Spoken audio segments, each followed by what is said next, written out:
I'm Donna Weston. I'm the executive director and founder of Discovery Therapies, Inc. And I started it because of my own son. Ryan was born with congenital heart defects, requiring 4 open heart surgeries by the time he was 4 years old.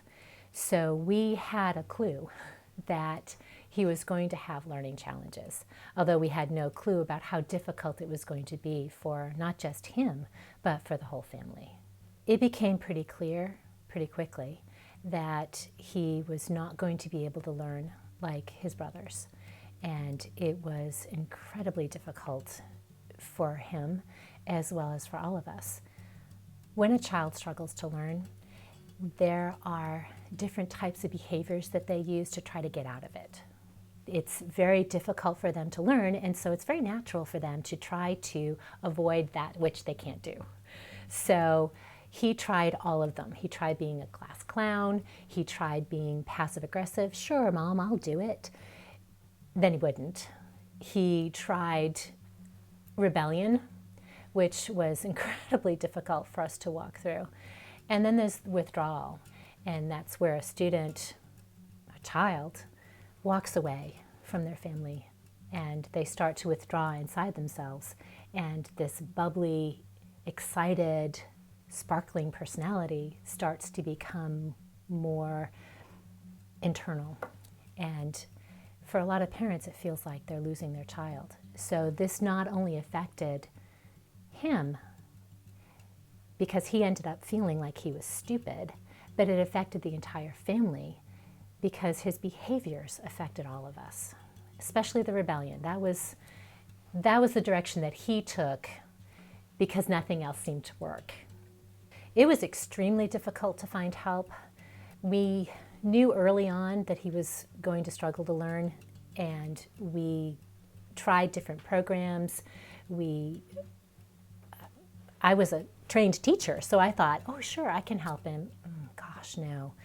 It wasn't really until I heard about educational therapy and then became an educational therapist myself that I found something that actually worked, that would address those underlying issues that caused him to struggle and gave us the tools to be able to effectively address those areas academically as well.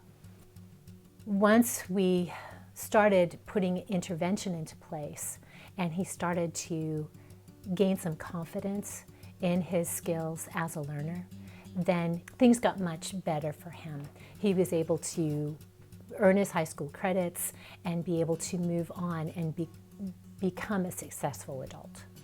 It really did. It took us years to work through the issues that were caused by his learning challenges because we did not find out about educational therapy until he was 14.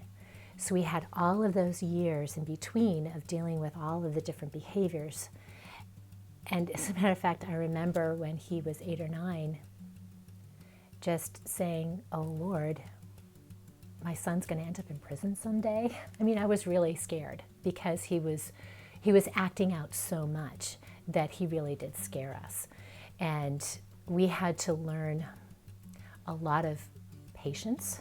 We had to learn how to communicate well with him and to communicate in ways that he would understand, and how to help him to recognize that just because he couldn't do this part of school doesn't mean that he's stupid.